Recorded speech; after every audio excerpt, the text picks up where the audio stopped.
Hi, this is The Greatest Story Ever Played. I'm Dan. I'm Jordan. And today we're going to be talking about Wastelands, the third episode from Life is Strange 2. Before we get into that, though, we've got an iTunes review. So the review says, I'm really digging this podcast, stumbled upon it on SoundCloud, and was happy to see a podcast on iTunes exist. Really enjoying hearing you guys dive deep into character-driven, story, and choice-based games. Not only would I like to see you guys go back and review older games, like the first couple seasons of Telltale's Walking Dead, or Batman, or the Quantic Dream games such as Heavy Rain, Beyond Two Souls, and Detroit Become Human, I also think that podcast episodes on hardest choices you make in these games, or your favorite moments or most shocking moments, would be fun to hear. Keep up the great work. Pack Attack 5000. First, thank you for the feedback. We really appreciate that. We're glad you came across our podcast, too. Yeah, definitely.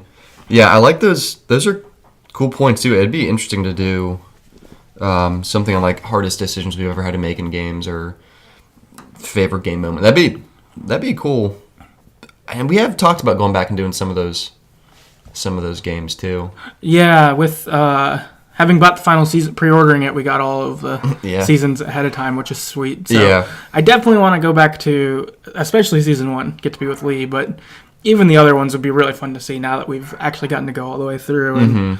And we've been talking about Detroit for a while, too. Definitely interested in playing that, and are hoping to be able to make it happen for sure. Yeah, at some point. It sounds exactly like a game we want to play. Yeah.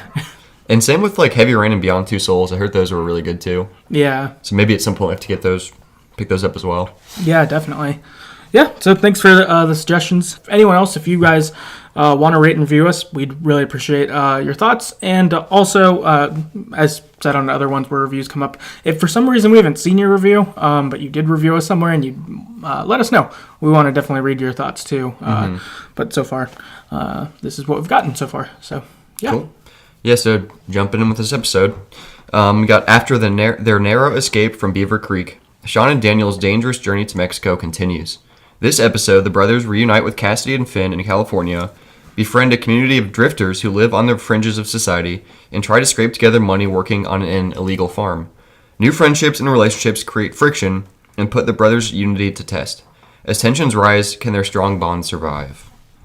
All right. So heading into our recap, what we decided to do is try to make the recap, linear. So some of this stuff kind of happens concurrently, or, some decisions arrive around when they are. So we tried to put them in as much of a linear way as we could, just to kind of keep it straight.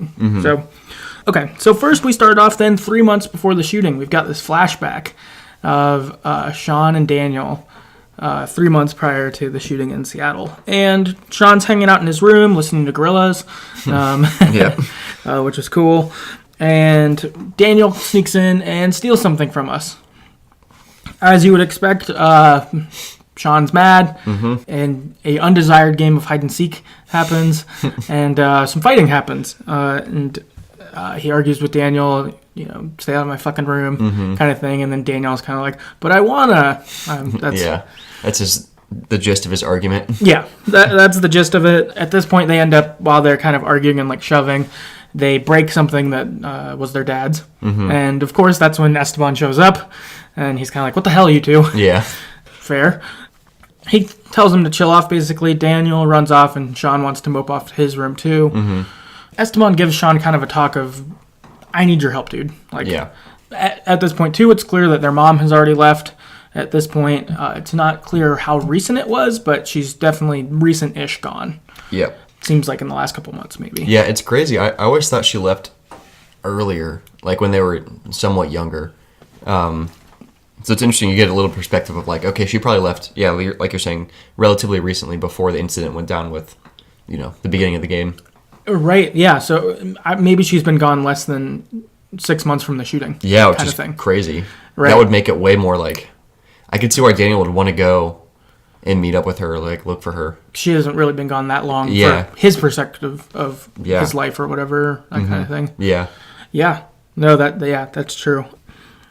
So they kind of have that talk, and he's kind of like, we can do something fun. You and your brother got to work it out, and we can have a good night tonight, kind of thing. Yeah. So Sean's like, okay, fine, I'll do the right thing. So he goes into Daniel's room, and Daniel's mad at him, giving him the silent treatment. as Sean tries to engage him. Ultimately, Daniel's willing to engage, and he reveals that he stole a watch of Sean's. It was this old watch that Sean doesn't use anymore. And it's sad because when they went to a thrift store, Sean had told Daniel, I'll buy you a watch, I'll get you one, and then he never did. And so Daniel expressed he's feeling pretty left out. Sean wants to go and hang out with his friends and, doesn't want to play games with me anymore, that kind of thing. So Daniel's, I think, feeling probably extra alone, that Sean's growing up and so he doesn't want to hang out with him like he used to. His mom's gone. Their dad is probably working more, is the vibe I got. That he's busier. He's having to maybe make up more money or something, maybe that his wife had brought in previously or something like that. So Daniel's feeling alone. I felt a little bit of a boom being Sean. I was like, oh man, I want to be a better big brother. Kind of thing. Like, you're rough, but I see how you would feel pretty sad being in your situation. And so you end up giving him the watch, and it's like this good brother moment. Yeah. Very bonding moment. Yeah, bonding moment. Okay, so now we head to the present. Back to reality. Back to reality. Important note before our day starts is you can look in the journal and kind of see what's gone on since episode 2. And what we find is that on January 22nd, we end up running into Finn and Cassidy on the railroads. As, in episode 2, as it ended, we jumped on a train car, and somewhere along the way, we end up meeting Finn and Cassidy, who we'd met earlier, so that was cool. Good to meet friendly faces. They end up inviting us to work at this pot farm with them. Classic. Where they're able to make money under the table. Which I guess is an ideal job for us in a lot of ways, being on the run. Yeah, it's an illegal operation. We're on the run illegally. They probably don't care. Right. Yeah, it doesn't matter if we're there and don't cause problems. Yeah. It's fine. So we end up working there for a while. So then Sean does kind of brief profiles, essentially, on everyone who's there. So you get a page on Cassidy and on Finn, a little bit more of what they're like. You get a page together of Hannah and Penny. Hannah is a woman who is been like a rail jumper like Sean and Cassidy Finn and Cassidy for like 10 years or something like that. So she's probably, I'm suspecting she might be like, 26, 28. Like, she seems to be the oldest of the group, but she's just been living this kind of transient lifestyle for a while. And then you've got Penny, who is, I think, homeless also. Like, he doesn't seem like a train jumper exactly, but kind of like a more homeless dude. Kind of guy who's definitely eccentric. He's pretty fun. Crazy. He's a pretty wild guy. He's got some crazy theories. He's definitely like the conspiracy theory friend who like smokes weed. Like and he's pretty fun. He's a pretty fun guy, I'd say. Then we've got Jacob, who is this guy who was like formerly a part of like a religious community. And then stopped being in it, and then somehow works at a pot farm. So he's looking for answers. He's a guy, right? Because he's got this kind of traditional, like, nice guy religious background thing going, but he's also like, well, I don't know if I believe that stuff anymore, so I'm trying to like find myself or what's real or whatever.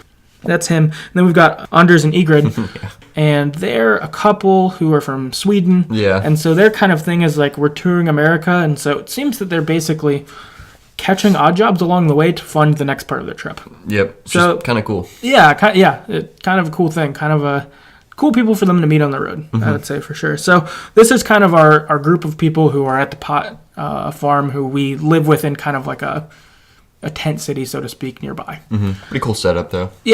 Pretty advanced tent city. Definitely. And then we also have Meryl and Big Joe. Meryl is kind of the head drug dealer of sorts. Runs the pot farm. And seems kind of like a guy who's like Gus Fring. That's what I was thinking, Essentially. But probably nicer. A little bit nicer. Probably a little nicer and a little less regular guy. Like he doesn't run a fast food joint. He still runs a pot farm. But, but you kind of get that vibe. And so he seems like a decent-ish guy. And then Big Joe is the muscle, of course. So he's the big dude who's got guns. And he walks around with an AK, Right, walks around with an AK, like it's pretty gruff. Will fight or talk shit or all that. So he's the muscle, and Meryl is more of the leader of the operation. So that's kind of bringing us up to present day. is we've met these people and we're working here for Meryl. So episode 3 begins on February 23rd, 2017. So I guess we've been there about a month. Yeah. And so it begins with us waking up after we had this flashback or memory or whatever that we'd had before. We explore the camp a little bit. We get to meet some of the people. You get your first Life is Strange boobs when you wake up, which was shocking for me and maybe for Sean. We were like, oh. Yeah, like what's happening? Well, unless you've seen it every guess maybe morning. he's seen it every morning for the last, but maybe, yeah. So maybe it wasn't surprising to him, but I was just like, oh, Surprised. This game's going here. Yeah. All right. And so you meet some people that you talk to Hannah, who was topless, and then you talk with Penny and I think Ikrid maybe, or getting coffee. I think it's Hannah and Penny, and then you. Okay. I don't know if Ikrid's there yet. Okay. Yeah, but there's a couple people. Either way, you get banter. You get to banter a little bit with some of the people, get to know the people you read about in the journal. Cool. After this, you go to look for Daniel, and you end up finding him and Finn throwing a knife at a target on a tree. Mm-hmm. Finn's exclaiming that Daniel's a master. Daniel's gotten 5 in a row. Cheating. Yeah, and so we're like, oh, okay, he's using his powers. Yeah. And Finn hasn't caught it yet. Yeah. And so we join them, and you get to throw. If you do good, then Daniel will, fuck with it. Yeah, that's what I did. Yeah, I think I got a bullseye my first one, and then I tried it again, and Daniel, he, shoots it. Yeah, made it fall on the ground or something. Or, way past the tree. Yeah. Yeah. Which I'd be pissed about. Yeah, and so then you can choose to be, act like you're mad at him, or just be like, oh, whatever. Mm-hmm. So I tried to play it cool as to not blow our cover. Mm-hmm. Then Finn ends up leaving, and we're like, Daniel, stop fucking around with your powers. Freaking idiot. Right. Daniel, though, is mad that basically training's been reduced because we're in the camp, so we can't get away from people particularly, and to be able to do power training. Yeah. And so Daniel's kind of mad about that. I think he feels like we're neglecting him on purpose, whereas we're kind of probably thinking we're being practical. Yeah, we're trying to make money. We're trying to interact with the people we're in camp with, trying to hide Daniel's powers, and clearly he's trying to use them. So it's, trying to balance everything. Mm-hmm. And Daniel's 9, so he doesn't really get it. Right. Then you as you're trying to warn Daniel about using the powers, he gets mad. He ends up knocking you over, shoving you to the ground. And you can tell he feels bad about it. And you're kind of like, oh, it's cool, whatever kind of thing. But it's like, ugh. Yes. This isn't great. Yeah, he's not going in the great direction. Mm-hmm. Well, angsty 9-year-old with superpowers, not a good combo. Not a good combo. Not a good combo. At this point, Big Joe honks, and we run to his truck to go to work. And so we're in the back of this truck, and it's like a makeshift pickup truck almost, or maybe a big van without a back that has benches, essentially. Yeah, they kind of just built benches on the bed of the truck, right? Basically, yeah, as clear transport to go to the pot farm because all of us are able to get on at the same time, kind of thing. And so while we're on the truck, Daniel goes and sits with Finn, and then we're sitting next to Cassidy, and you can kind of sense that Sean is maybe jealous or uncertain about Daniel and his relationship with Finn. Is it Sean's feeling jealous that he's being replaced as the cool big brother, and that's Finn now? Is it that he's uncertain about Finn and he's like, I don't know how I feel about Daniel viewing you as the role model? It's a little unclear, but it is clear that we do have some issue there. And Cassidy's trying to talk to us and we're just not listening. Yeah. Because we're kind of watching. Yeah, fuck this guy. Yeah. After this, we arrive at the pot farm. We get divided into 2 groups. One group is going to go outside and clean up. It sounded like there'd been, a storm or something like that. And so kind of set stuff back up. And then the other group is supposed to stay inside and trim the pot leaves. Essentially. Do some trimming. Yeah. Daniel tries to trade groups, which pisses Meryl off. Yeah. As it probably would and should. He's like, it's not a fucking summer camp. Yeah.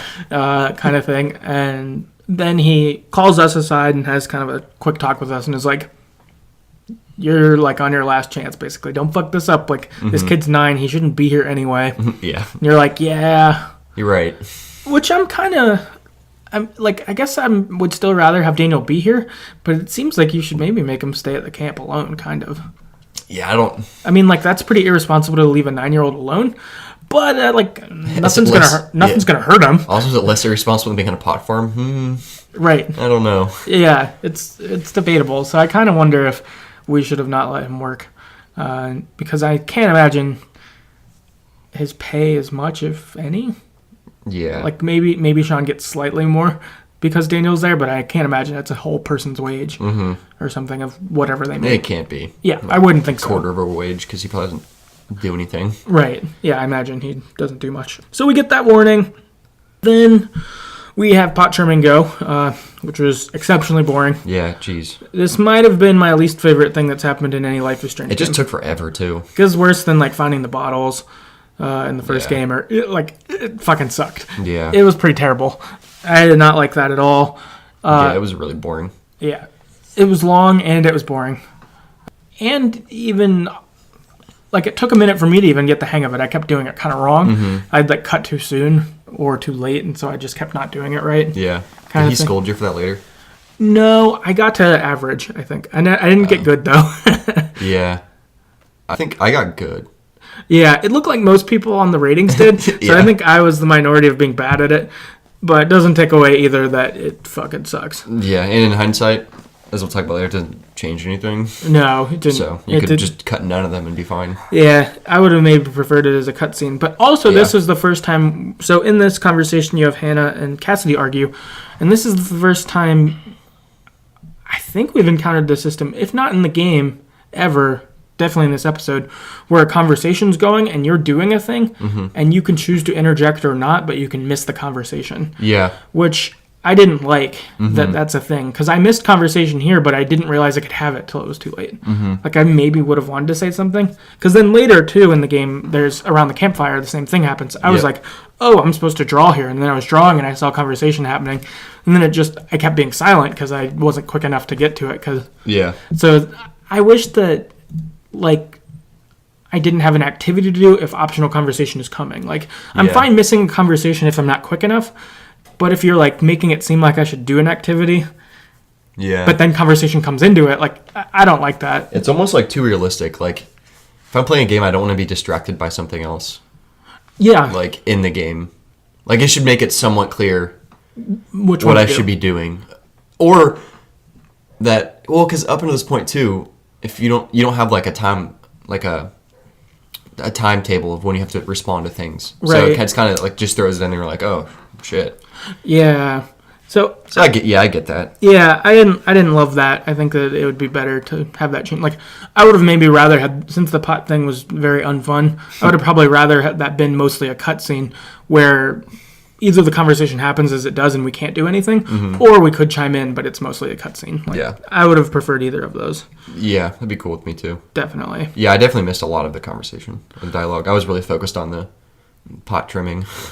Right. So I got that good score. Oh, right. Well, and I didn't want to get in trouble for it. I was that was part of the tension too of well, I don't want to engage in the conversation and be talking if I'm not supposed to. I don't want to get in trouble for doing a bad job or whatever. Especially because we just got scolded. Right. Yeah. After this, you head back. Also, earlier in this, I forgot to say this.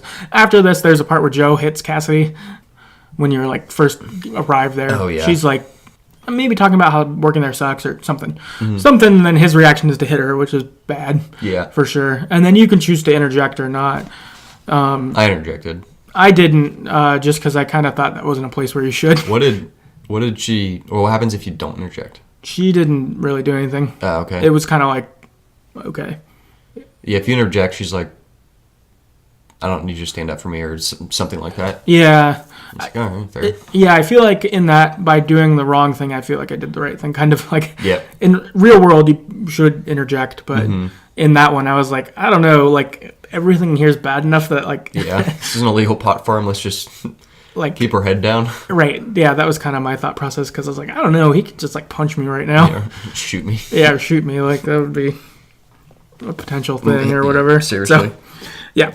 Anyway, so there was that. And I guess, too, mentioning that is with this game, of course, compared to, I don't know, the previous Life is Strange games or the Telltale games, those ones tend to have, I don't know, 5 decisions or something like that. In this game, instead, there's probably, I don't know, 20 by the end. Yeah. And some are real ones that matter and have consequence, and other ones are pretty minor, like how quickly you trimmed pot or something like that. Yeah.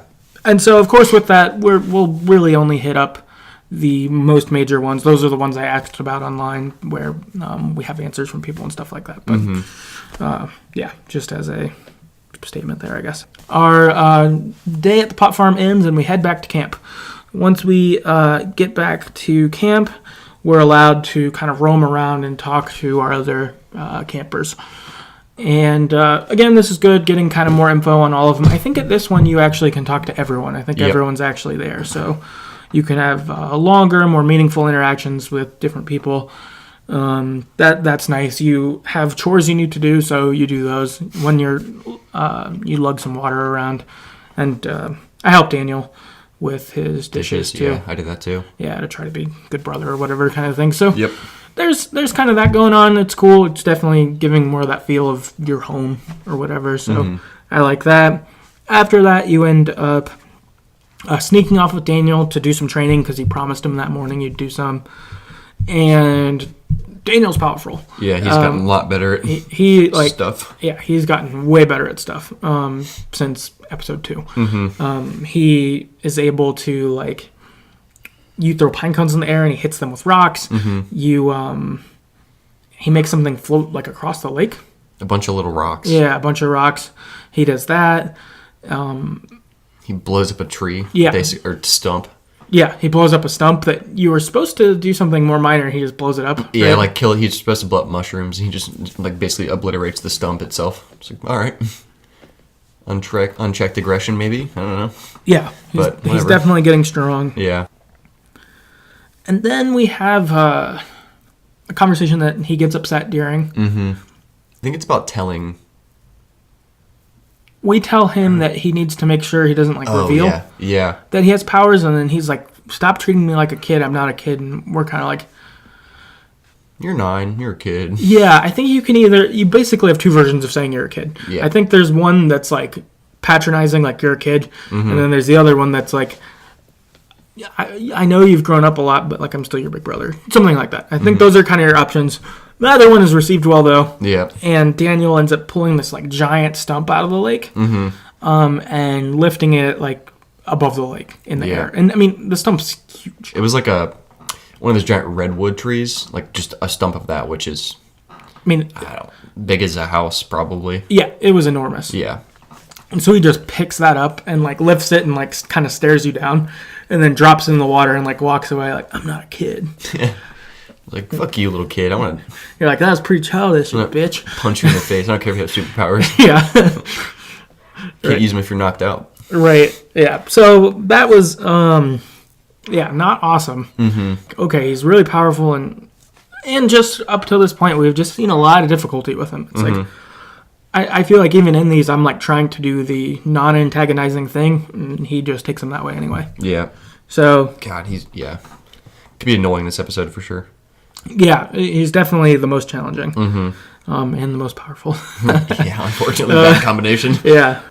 After this, we head back to camp, and we're hanging out at the campfire, and everyone starts sharing their worst memory that they've had before, which is good character development and is sad. Yeah, they're pretty sad. Yeah, everyone there has had a rough life, as they're kind of sharing like the biggest letdown of sorts. Yeah, and at this point, too, you realize that they all know about Sean and Daniel's past in Seattle. Right. Which I was surprised by. I thought we were going to have to... Like, I was kind of dreading it getting to Daniel or Sean, because they were like, oh, they're going to have to tell, like, this thing, but they're all like, no, you don't have to talk about that, it's cool. Right. So it's interesting they already know about that, don't care. Yeah, that we've shared. And they know, minus the powers, but they know our dad. Our dad died, and a cop died, we're fugitives. And we're on the run. Yeah. Because they'll think we did it, even though we didn't. I imagine that's more or less what they know, but... Yeah, so it's going around... basically it, minus the powers, Yeah. Everyone tells their worst memories. They're pretty sad. It gets to us. I think I talked about mushroom. Yeah. I think it's mushroom or... I can't remember what I did. Yeah, I think I did. It was pretty quick. Yeah, it was fast. I think it was maybe missing my friends and missing mushroom or something. Maybe both. Yeah. It ended up being something like that. So we share that. Then at this point, this is where kind of your first big decision that we'll highlight is it's the end of the night, and we can either choose to go to bed with Daniel, he's tired, or we can stay up and get a haircut because they're kind of giving you shit and they're like, oh, you should get a haircut. Your hippie hair. Yeah. Your hair's getting shaggy or whatever. So Which it is. yeah, which it is. That's definitely true. And it looks like both of us did the same thing here. We both went to sleep with Daniel. 63% of people did this, whereas 37% of people stayed up and got the haircut. Why'd you go to bed? I mean, it didn't seem... I didn't really care if my hair was cut either way. And I felt like we got a bunch of time dialoguing with these characters already, so I was like, I don't really... Maybe I'm going to miss something if I go to bed early, but it seems more important right now to be with Daniel because he's been angsty, and you have the interaction with... Well, I guess he's interacting with Finn on the truck. And you see like some jealousy, so I was like, I'm going to get in there with Daniel. Yeah. He seems sad. That was kind of my thought, was Daniel's more important than a haircut. Yeah, that was my thought too, is that it seemed like that could be like a spot where you're choosing your friends over your brother. Yeah. Or at least that's how he'd probably take it. Yep. And so I went with him. Also, while you're at the campfire, you can choose to like smoke weed and drink. Yeah. Which I didn't do. Because again, like, I feel like Daniel would feel like you're not choosing him in that. Like, yeah. By not drinking, you're being conscious of Daniel kind of thing. Or he'd want to do it too, and then how do you tell him no? Right, yeah. Especially that, like, I don't know, you're fugitive on the run. Do the rules really apply as much? Like, not really. Not as much. But you're 9, so you definitely shouldn't have alcohol. or smoke weed. Yeah, like, sorry, dude. It's not good for you. Maybe when you're like 15? I don't know. Right. Whatever the acceptable age is. When you're my age. Yeah. 16. Right, yeah. Something like that. It would be a little more... Yeah. So, same deal there. I think we're pretty on the same page. Mm-hmm. So we got some feedback from people, though, regarding what they did. So Games and Groceries on Twitter wrote in, said, I went to bed early. I figured Daniel needed to. That's what Daniel would need, even though I did want to see what the haircut would look like. Yeah, that's fair. Yeah. Adam on Twitter says, I went to bed early. Daniel seemed like he really needed some time with his brother after mentioning it in both the opening flashback and during the training session. He also started to go a little Darth Vader at the end of the lat training session and figured it was probably better to get that sorted out before he snapped. Yeah, that's pretty fair. Yeah, definitely. Yeah, he was getting kind of crazy look in his eye. Yeah, when he stormed off. Yeah. Yeah. Nikki on Twitter said, I wanted to stay up, but not get a haircut, so I went to bed instead. Fair. Yeah, I was suspicious as to what this haircut could be. Yeah, you're going to give us, like, dreadlocks, and... Because their hair... They were making fun of our hair, but their hair was, like, not bad, but it was just really interesting or unique. Their hair is definitely eccentric. Yeah, for sure. Which, like, being a fugitive, like... Yeah. I probably don't want eccentric hair. Yeah. It's most basic, just... boy haircut. Right. I just want to look like a guy, probably, so that I won't get captured. For sure.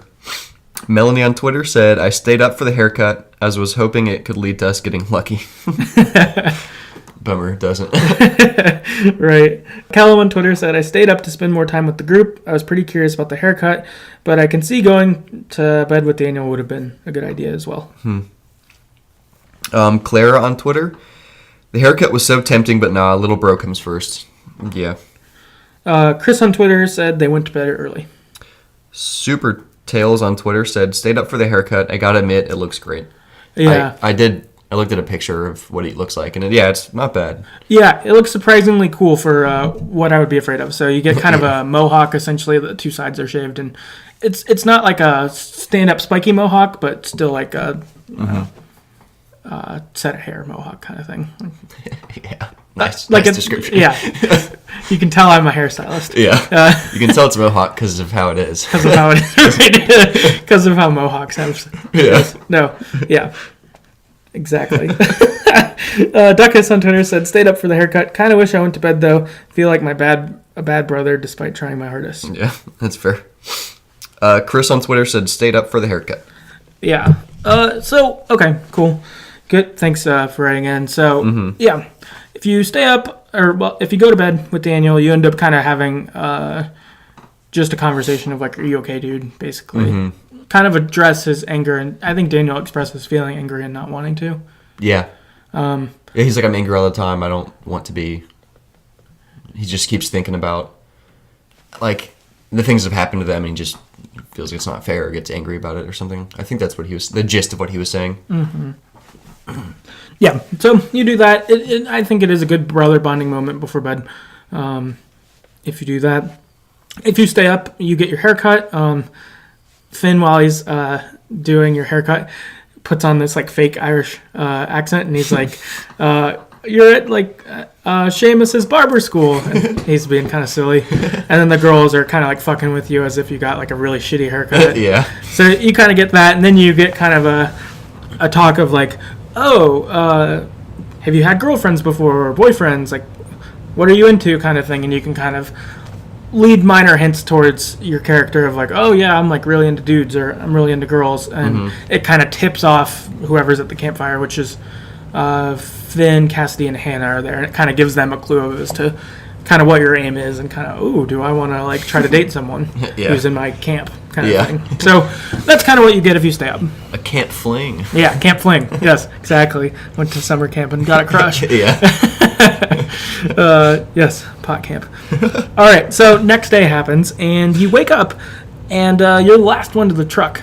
You've slept in, the worst out of everyone. You hear honks from Big Joe, and you're running to the truck to make it to work, and you get a good montage going here. The song Dance comes on, which is pretty fun. Work montage, everyone's working. Yeah. It's kind of going. After this work's kind of done, and you're talking in a group afterwards as to what you'd want to splurge on with your payday. Like, all right, what are you going to buy now that we got paid? Like, what's that thing you want to waste your money on? And different people have different things. Daniel's like, oh, I want pizza and a choco bar and blah, blah, blah. Yeah. And we're left only with kind of lame answers, unfortunately. Saving. I think our answers are like saved or like socks or something like that. It's like, kind of lame answers, unfortunately. It sucked that you couldn't like join in the conversation. Make something up. Yeah, even if you weren't gonna buy it, like it sucks that you couldn't have been like, oh, I really want pizza or something. Like, that would have been a race car or something. or something absurd like I want my play box. Oh, my dad back. My dad. I like to purchase one dad. One Esteban. One Esteban. Yeah. So you kind of are kind of the wet blanket on that conversation. It's kind of lame. Yeah. Unfortunately. So then Meryl calls you in to get paid. So it's you, Finn, Cassidy, and the religious guy. Jacob. Yeah, Jacob. There we go. It's you four, and you get called in to get paid, and Daniel's with you, and he's like, oh, I work. Don't want to come in. And you're like, no, it's adults only. Yeah, like he's like, every week we do this. Just fucking stay out here. Right. It'll be 5 minutes. Would be annoying. It'll be 5 minutes. We'll get paid. It'll be good. While we're in there getting ready to get paid, Meryl's like, I don't know, kind of giving you like the boss talk of like, oh, that was a good day of work, guys. Yeah. Like, it's kind of like, bro, shut up. You run a pot farm. Right. Pay us. And none of us are doing great necessarily. Like, but while he's giving his spiel, of course, Daniel wanders off. He wanders into the other side of the trailer. Is looking around. Big Joe catches him and kind of brings him in and is like, look who I found trying to snoop and steal, kind of thing. And we're like, oh, he's a dumbass kid. He's 9. He's 9. He doesn't know what he's doing. But Meryl's had enough. Yep. We've fucked up too many times. So he says, guess what? No one gets paid now. Good job, idiots. And you're like, all right, that's bad. He's like, also, Sean and Daniel, you're fired. Don't come back. That's worse. And we're like, all right, that's not good either. At this point, like, Finn and Cassidy are trying to stick up for us, which is cool. Like, come on, I never bring you back. Like, Finn seems to have especially the best relationship with Meryl. He's seemingly worked there multiple times. Yeah. This must be one of his kind of pit stops as he kind of travels America. And he's like, come on, I don't bring you bad guys. Like, these guys are good. You know, come on. Let them stay. You know, that sort of deal. And Meryl's like, nope. Fuck them. Also, kid, you need punished. Daniel's getting punished. Big Joe, deal with it. And it's like, what the fuck's Big Joe gonna do? Yeah, is he gonna kill him? Yes, he gonna kill him. Is he gonna like hit him? Like, I don't want to see that. Yeah, that's not good. Joe is getting ready to hit Daniel or something. He's like on the ground. He has Daniel on the ground and seems like he's gonna like Punch him or something. And Daniel makes like a bowl of sorts, fly across the room and hit Joe in the head. Mm-hmm. And Joe turns around and he's like, "Who did that?" Yeah. And this is another one of the quick time decisions. So you can say I did or not say anything. I didn't say anything. Yeah. I didn't say anything, so Finn stepped up. Yeah, he got punched in the face. He got punched in the face. It happened so fast that I was like, I don't know what to do. Yeah, it seems like no one's saying anything, so I'm just going to say nothing too. Yeah, I think I would have claimed it if I would have had a chance to think about it. But I didn't. And I mean, it's super fast. It's like 2 seconds. Yeah. Which I guess in real life that would definitely be that fast too. And Finn's like, I did it. Sorry, Big Joe. And then, bam, you recognize Big Joe punches him in the face. Yep. And then it cuts back to camp. We're back at camp, and we've got Daniel showing the powers to Cassidy, Finn, and Jacob kind of outside of camp, because obviously they all saw the bull fly and hit Big Joe. Yeah, Jacob is still in there. Yeah, I always forget about that. Yeah, so he's there, and they're all amazed. They're like, this is fucked up. I can see why your life is even more hard. I suspect at this point, too, we told them the real version of the Seattle story. Yeah. They didn't say it explicitly, but I'm assuming they know, kind of based on the conversation. Yeah. Oh, yeah, because then they talk about how they're saying maybe it's in your DNA, too, Sean, and he's like, well, maybe. I don't. As far as I know, I don't have any superpowers. Then it seems like Daniel started when that trauma triggered it, so I think they can probably assume, or they've talked about it. Right, because they mentioned Daniel doesn't remember the first time. Yeah. So that's interesting, is Daniel doesn't remember the trauma trigger event either. And in this, you've got Jacob, who's kind of like, oh my gosh, like, is this like a religious experience? Like, could this be a thing? So his like kind of spiritual side is kicking on here, and he's kind of like, is there like a thing with this? Are we supposed to like watch over you now? Yeah. Just like, what? Yeah, something like that. It's a little weird. Like, back up, dude. And then Cassidy is, I would say, probably most understanding. And then Finn's kind of like, yo, our life could be different with this power. Like, we'd never have to take shit from anyone, kind of thing. Basically wants to use Daniel. Yeah, so then Finn proposes a plan of, okay, you guys need to get to Mexico. We'd all want our lives to be better. Let's just rip off Merrill. Let's go in there. He's got a safe full of money. Let's take it, and then we'll all be good. This will solve our problems. Like, it'll be really easy because Daniel's got this power. Like, he could just unlock the safe. Yeah. And we're like, no, that's a dumb idea. Yeah. It's like our 9-year-old brother. Nah. Yeah, and then Cassidy's offended pretty hard on our behalf too. At this point, Jacob had wandered off. Yeah. But before Jacob left, along with Cassidy and with Finn, we all made them swear not to tell anyone, like, this can't go anywhere. This is bad enough that you know, really, but, like, please keep this secret. Yep. So, Finn's like, okay, like, I'll drop it, though, with us and Cassidy being against it, and especially Cassidy being pissed, because we weren't particularly pissed, but we're like, no, dude. Yeah, sorry, man. Yeah, not gonna happen. Not gonna happen. Daniel seemed intrigued, but didn't comment too hard on it, I don't think, at this point. Yeah. So we got that. After this, we head in up to the camp, and there's a party to celebrate our last night, and also Ingrid and what's his name? Anders. Yeah. It's their last night as well. They're moving on too. So there's kind of a party to celebrate our last night there. And we can go around talking to different people at the party, engaging there, and we can drink and smoke pour pot if we want. Yeah. Hell yeah. Yeah. And while you're at the party, you have 2 conversations that you kind of need to have. You need to make sure you touch base with Finn again and with Cassidy again. Yeah. So the first one that I imagine we both did is we go and talk to Finn. And we talk to him, and we're kind of wrapping up, like, last day, it's been awesome getting to hang out with you, I appreciate your friendship, that kind of thing. And in this conversation, too, Finn proposes stealing again, and is like, dude, we could really make off here. Like, this would really solve your guys' problems. Like, and like, the idea is stupid, but I do feel like he's not being selfish necessarily. I think that he's just like has a dumb way of solving the problem. Is how I kind of felt. Like, I didn't feel like he was trying to be manipulative and bringing it back up, but he's like, dude, I've got like the ace in the hole here for us. Like, if we do this, like, it'll be easy. We'll be good. That was the vibe I got. Yeah, I felt mixed feelings about him. So what he was saying was totally true. Like, we do need money. It'd be nice. I mean, stealing from drug dealers, like, isn't good necessarily, but if you're gonna steal from someone, okay, steal from a legal criminal, sure. But, like, right, I guess part of it did feel kind of manipulative to me, because he was clearly trying to convince us, which to me was like, I already told you no, dude. Like, come on. Right. I just felt like he was trying to use Daniel, and I didn't like it. Yeah, no, I agree. I didn't feel great about it, and it doesn't get around that it's not a good idea. It's dangerous. No.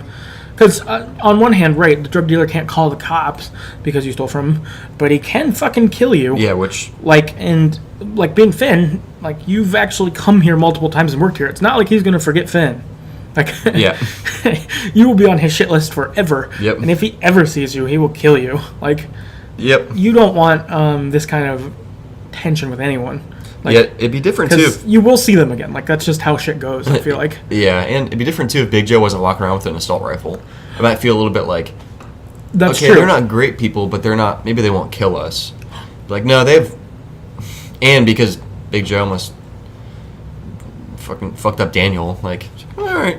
Right. He'll go there. If he would do that for wandering around where he shouldn't, like, what is he going to do when you really wrong him? Yeah, really try to steal all of his money. Yeah, right. Like, he's not going to, it's not going to go well. Yeah, so it seems just a bad idea. Yeah. So, here you have kind of, here we run into kind of our next decision we looked at. Yeah, so at this point, you can, again, respond to Finn. Do you want to be in the heist or not be in the heist? So it looks like both of us were just straight out of the heist. We did not want to do it. 68% of people were with us there. 23% of people were in on the heist. And then 9% were eventually convinced to take part in the heist. Does that mean they are convinced here and they didn't agree to it earlier? I think so. Okay, so 23% of people were convinced the first conversation when Daniel was showing powers, maybe. Maybe it is here. And then, oh yeah. Yeah. Yeah, okay. That would make more sense. Yeah, okay. So 23% of people were convinced here. 9% of people could be convinced later on. Yeah. Well, yeah. Yeah, so what was your... I guess we just talked about why it's stupid, so... Yeah, I guess just that it doesn't seem like a good move. Yeah, it seems dangerous. Unnecessarily dangerous. Mm-hmm. And then, like, what are we teaching Daniel? Yeah, because I didn't steal in either... Or I stole the 10 from Hank. When I left, when we were leaving the store. Did you steal the tent? I can't remember. Did you kick him? Do you remember kicking him? No, I didn't kick him. I think to steal the tent, you have to kick him. So I think I kicked him and stole the tent in the first episode. Yeah. And that was a long time ago. I can't remember. But I know I didn't steal from the store. Like, I didn't steal food in the store. I didn't do and that. I didn't steal in episode 2 from our grandparents or when we were at the Christmas shop. Yeah, I didn't steal there. Yeah. I didn't steal from Hank. Yeah, because I don't think I'd want to teach Daniel that stealing is good under probably almost any circumstance. Especially robbing someone. Like, I mean, stealing, but then you're like...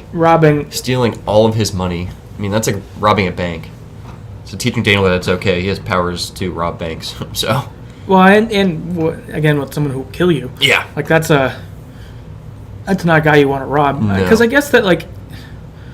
I was thinking, like, more quote-unquote... I don't think I'd still do it, but more quote-unquote innocent stealing. Like, if you were stealing from an ATM somehow. Mm-hmm. I know this is a different game, but, like, if Max did that, like, if she went to an ATM and, like, withdrew $100 and then rewound, so she had the 100 still, but then... like that's a good idea. Like, I could see stealing that way and feeling more okay with it. It's still stealing and it's still wrong. Mm-hmm. And I could see, being more okay teaching Daniel something like that versus, like... here is direct harm that could happen. I don't know if I'd even teach him that one, but definitely a, like, here's a person who you're now making an adversary by stealing from them. Mm-hmm. I don't think I'd teach him that. This is really unrelated. That was an interesting point about rewinding time and taking money. Would it be stealing? Because if you go back in time, the money's still in the account, but you also have it. No, well, the ATM's short, though. Not if you go back in time. Well, because if the object's in your hand, it wouldn't go back in, dang it. right? Yeah. I guess, though, Well, then your account would still be drawn from, right? Well, if the machine was rewound, but the piece is missing. Oh, Does that make sense? Yeah. Yeah, that if it just was unaccounted for. Right. So I'd for sure the do machine that. would be short $100. I do that every day.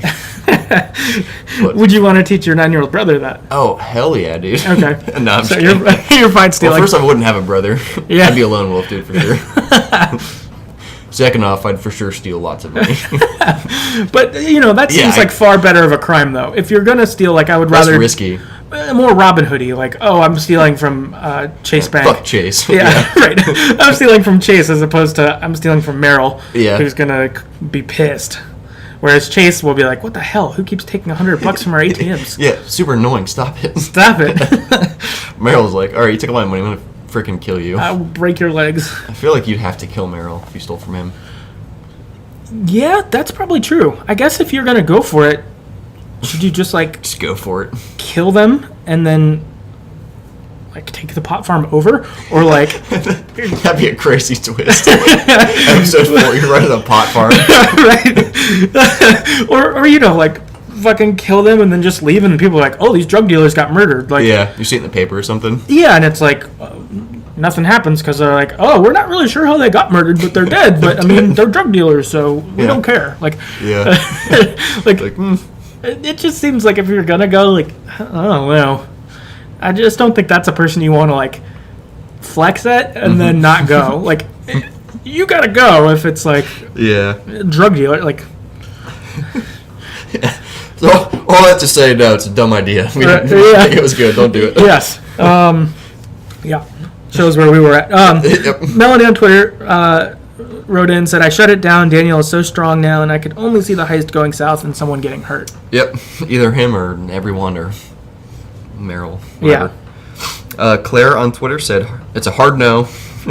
How dare he put us all in danger with that shit? That's reasonable. Finn definitely thought it was going to happen. He was confident enough in the plan, but nah. Yeah. For all of the reasons we've already listed. Mm-hmm. Adam on Twitter said, I told him it was a stupid plan both when getting back from work and again at the party. It seemed like it was too risky, especially with it being Life is Strange, and it wouldn't end well. Yeah, true. That's also true. Yeah. We know we're playing Life is Strange. Yeah, if this is real life, maybe I'd consider it more. Right. Because it could turn out well. Right. Triple B on Twitter says, nope. Chris on Twitter says, I said no. Nikki on Twitter said, no, but I already felt like shit is going to go, or went south anyways.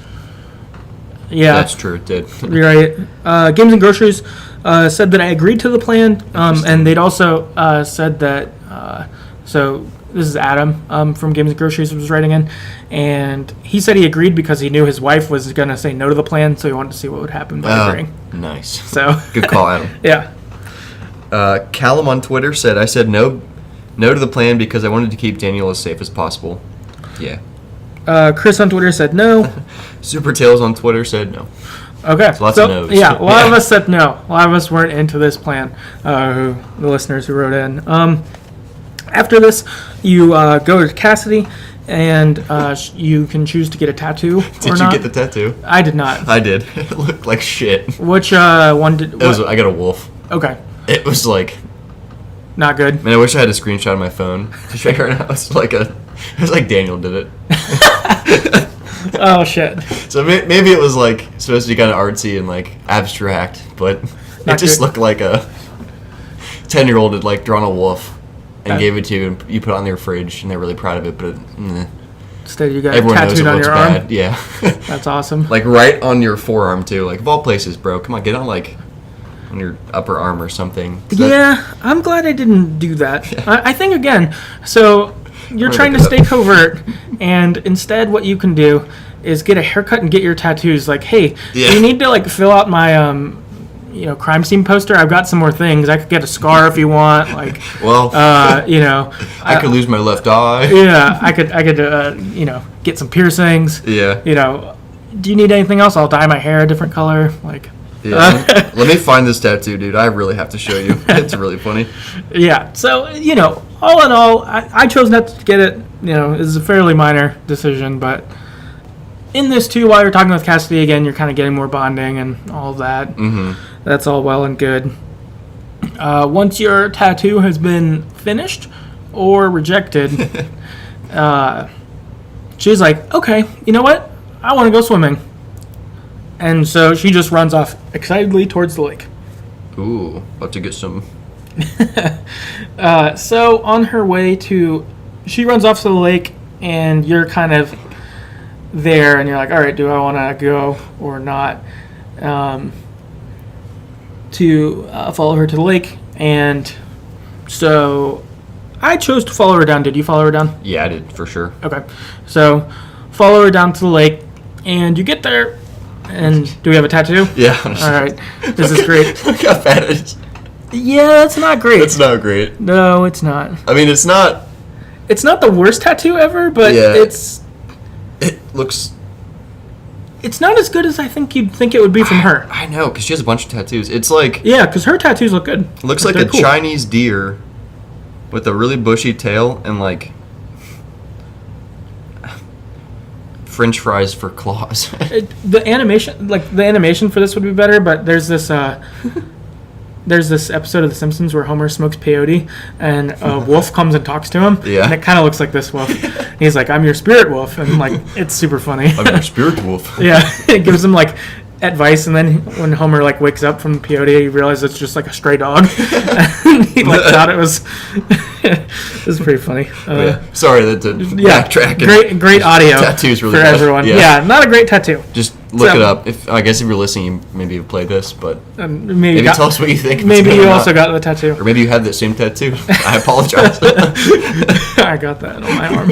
Yeah. Also, I guess you can choose to have Cassidy choose her own tattoo for you, is my understanding.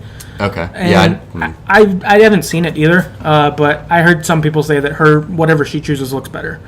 So, because if you choosing the wolf, maybe she's shittier at that. But if you let her do whatever she wants, then whatever that is looks better. Yeah. Supposedly. So, okay. We head down to the lake, though. Cassidy wants to swim. We get down there, and she gets naked and jumps in. Mm-hmm. And then she's like, get in. And you're like, that'll do. It's cold. So you have a decision. Which is funny. I can't imagine any 16-year-olds had a decision at this point. Yeah, you jump in. Yeah, you get in the water. Even if it's cold. I hate cold water. Yeah, but if you're Sean in this situation, you're definitely getting in the water. Oh, for sure. 100%. 100%. Yeah. 100%. And it's funny, as you're getting in, you try to keep your boxers on, and she calls you up for it. Yeah, those come off. Yeah, those come off. You jump in the water, and you're kind of like flirting and all that stuff. Mm-hmm. You end up getting a chance to kiss or not. Which I did. Yeah, we both did that. Both did that. Okay. And then actually, this is kind of where a paired decision. This was weird to ask online, so I kind of grouped two decisions at the same time.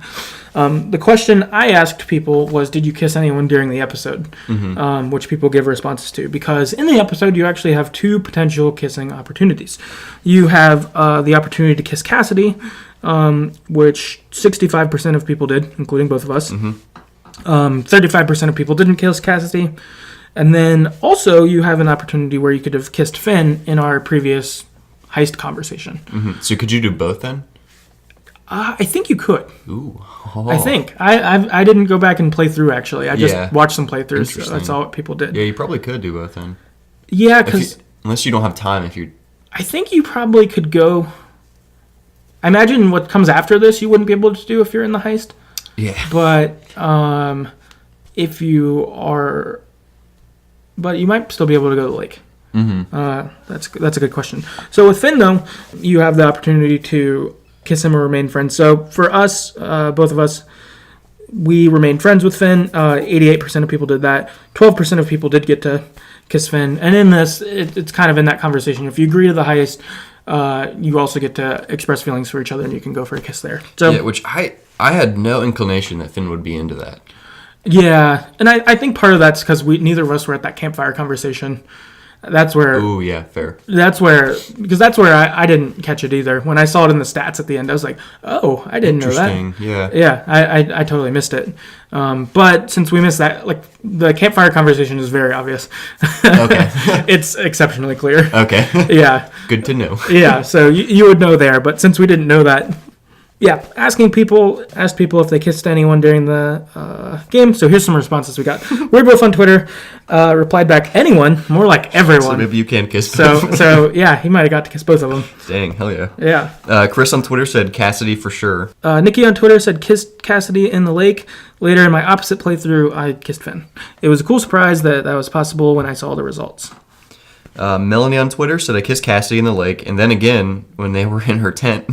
I decided if Daniel wasn't ever going to listen to me, at least I could do is hook us up. That's a fair reasoning there. Yeah, that's true. Yeah, fuck Daniel. Adam on Twitter wrote in and said, I went off with Cassidy to go skinny dipping, and then came back to spend some time in the tent, so double kiss also.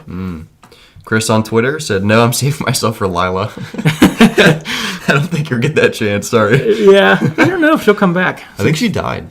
I'm just kidding. I was like, what? Claire on Twitter wrote in and said, no, there's too much going on. Other stuff going on. Daniel's my top priority. So, fair. Okay, so after you go skinny dipping, that's all well and good. You make it back to the camp, and she's like, want to go to my tent? And so you can say yes or no. What happens if you say no? I obviously didn't. Yeah, I said yes also. Because it's Daniel. I'm like, yeah, where is this happening? Right, yeah. Yeah, as Sean, same thing. It was like... not Daniel.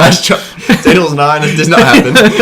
That's Sean. I read Daniel on the page. And I was like, that's funny. God. No, yeah. As Sean, I was kind of like, that's definitely what Sean's doing. Like, he went skinny dipping, and then she's like, you want to go to the tent? He's like, yeah. Yeah, at that point... Makes sense. Yeah, from what I've read, I think she's cool about it. Because she seemed pretty cool through the whole thing. Like, she's been... I think the only time... I guess we'll talk about it later. There are times that she will get mad at you, but I think most of the time she's pretty cool. Yeah. So, yep, for us, we went back to the tent, and they do it. And in it, you kind of have another kind of bonding moment or whatever between them. They have sex, but then afterwards, you see Sean kind of sitting up, and you can tell that he feels kind of ashamed, as that like, oh man, like I don't know, I wasn't good or didn't last long enough or something like that. But she's actually pretty reassuring and encouraging, and is like, hey, it was great. I don't feel bad about that, and like, that was your first time. You'll do it more, and you'll get better, kind of thing. Yeah. Essentially. In her own way of talking. But I thought that was kind of cool seeing in media, because usually if someone blows it, like, it's a joke. And it's like, oh, this dude, like 10-second Tom. something like that, you know. 7-second Sean. Right, yeah. right. That's kind of like the joke that happens instead there. But instead they have a real moment, because it's like, oh, this is, yeah, sure, that's probably what would happen to Sean. So I thought that was kind of nice as a way to do that. Yeah. I think later on she says, like, when they're going to be leaving before they get stopped with other stuff, she's like, till we fuck again. Yeah. That's her goodbye, which is pretty funny. Right. Because Hannah busted him on. I was like, oh, did you guys just have sex? Sean's like, yeah. He's like, oh, yeah. After this, they realize that Daniel and Finn are gone. They're like, ah, shit, they went to do it without us. Yeah. I saw that coming. Yeah, not surprising. Yeah. I somehow didn't... I think once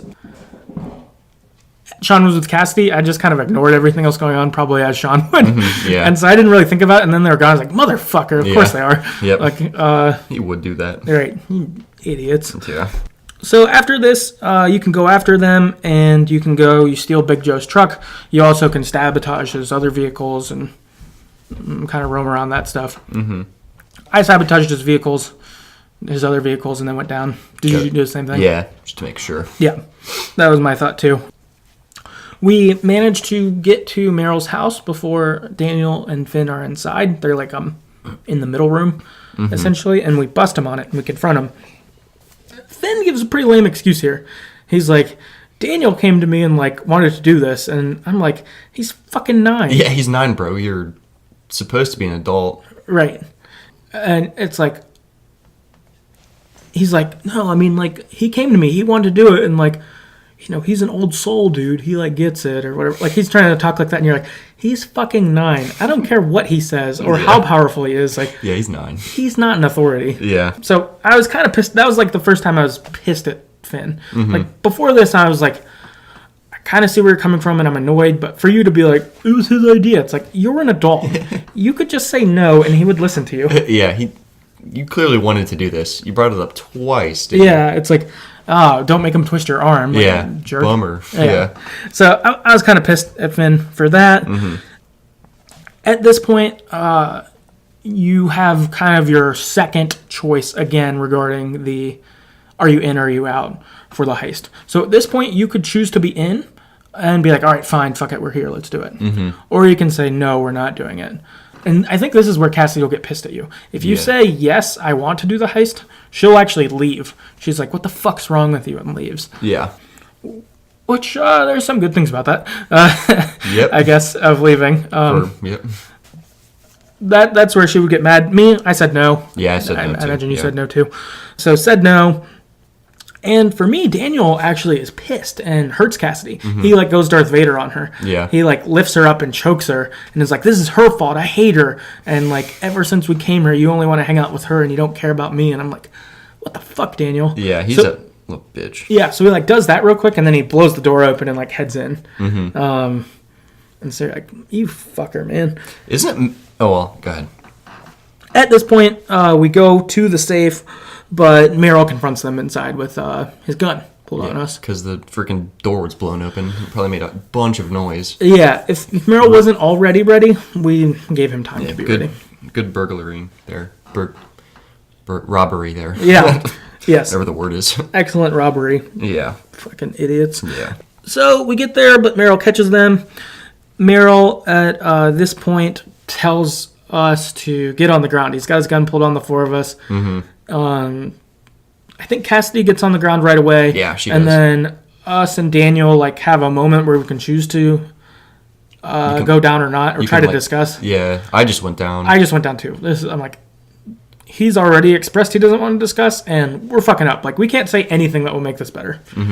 Yeah, unfortunately, we were pretty innocent. Me and Cassidy, us and Cassidy were. Yeah. Trying to stop them from doing this. But then you can't throw Daniel under the bus like that. Right. Well, and two, I guess Big Joe's going to still beat the fuck out of us. Yeah, regardless. if he catches us, kind of thing. So then we have kind of our next kind of big decision here where Daniel looks to us. So we go down on the ground, and Finn's trying to get Daniel to use his powers, and Daniel's not. Just super annoying. Yeah, which was like, you fucker. Like, again, the interaction here is where I've been most mad at Finn. Yeah. Being here now. Right before this and now. And Finn tries to get Daniel to use the powers, and Daniel doesn't, and then he looks over to us, and this is kind of our next key decision and the fallout that comes from it. Mm-hmm. So at this point, you can kind of tell Daniel to use his powers, just break up the situation, or not to. And there's a couple different ways this goes. And you interject as I go, because I'm probably going to forget details. Sure. So I think at this point, I'll just run down the list. So 1% of people ended up shooting Meryl, and Finn got killed. 84% of people told Daniel to use his power, and Finn wasn't killed. 5% of people didn't do anything, and Finn wasn't killed. And then 10% of people did nothing, and Finn was killed. So kind of how this breaks down is what you're saying. If you end up actually robbing the safe, if you go along with the heist, you get there and you open the safe and you get a gun, right? Yeah. And then you get busted and then you can shoot Meryl with the gun you have. Yes. And then he ends up you don't kill him, so he shoots Finn, kills him. Yeah. And then if you tell Daniel to use his powers at this point, basically Daniel removes the gun from Meryl's hands, and Finn doesn't get killed. And basically it ends up being kind of like the room blows up, where everyone kind of gets knocked back. At the end of all of it. Yeah. No matter what decision you make, that everyone gets fucked up. Right. By Daniel, because he gets traumatized, basically. Mm-hmm. Oh, Also, actually, if you use the power, if you tell Daniel to use the power, he gets shot by Meryl in the shoulder. He gets shot if you don't tell him to use the power. But so in my playthrough, he used it anyway. Oh, right. On mine, he doesn't use the power and he doesn't get shot. Okay, yeah. So in mine, he uses the power. I tell him to not use it. He does it anyway, and then he gets shot. And he gets shot. So if he uses the power, Daniel uses the power, he gets shot in the shoulder. Yep. Yeah. Then he gets pissed. Yeah. Then he gets pissed and blows the room up. Uh-huh. And then so for mine, I guess so. I did nothing. Nothing. Finn wasn't killed, but Daniel used the power anyway. Yep. For mine, I did nothing, but Finn gets killed. And so for mine, Finn's not getting down or whatever at first. And so Meryl first punches him or something. And so Finn's on the ground that way. Butts him with the shotgun. Yeah. And Meryl's talking and he's giving a speech of you've crossed me one too many times, and you're young, but you can still learn, so I've got to make you pay. And so I'm thinking okay, what do mobsters do in this situation? You're gonna make me pay? I don't know. You break my arms, you break my legs, cut my thumbs off. I don't know. Right, things like that. Because I feel there's a thing where if you break their arms, then you take the insurance money from them or something like that. Oh, really? I think that's a thing gangsters do. That's crazy. Yeah, something kind of wild like that. Oh, you wanted to get your arms fixed? Well. Or just, you're never going to you're never going to cross me again because I broke your fucking arms. Yeah. That kind of thing. So that's kind of where I thought this was going. So that's why I didn't do anything. Unfortunately, Meryl had different ideas. He just shoots Finn in the chest with the shotgun. That's crazy. Which was fucking nuts. Yeah. Because also, obviously Finn can't learn a lesson. He's dead. Did you mean the other three of us will learn a lesson? Yeah. I guess. I didn't catch that from the context. Maybe I would have done something if I thought Finn was in, death danger. I thought maybe we'd all be hurt in some manner, but, the concept of learning means you have to be alive to have learned it. Maybe he was referring just to Sean and Daniel as they're young, they can still learn. Yeah. So maybe killing Cassidy and Finn would teach us. Yeah. And so maybe that's what it was. And I just didn't catch it. But it felt a little unclear, so I wasn't afraid of death. That maybe I should have been. So unfortunately, Finn gets killed there.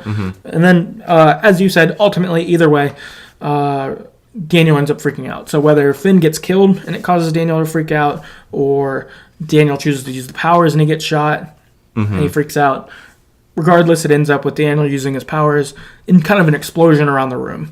Essentially. Meryl gets thrown, we get thrown, Cassidy gets thrown, Finn gets thrown, a bunch of shit in the office gets thrown. Everyone's basically knocked out. It's almost if a stun grenade went off of power kind of thing. We're all knocked out. Yeah. Sort of deal. Which is nuts. Yeah. And Daniel went crazy. It's pretty intense.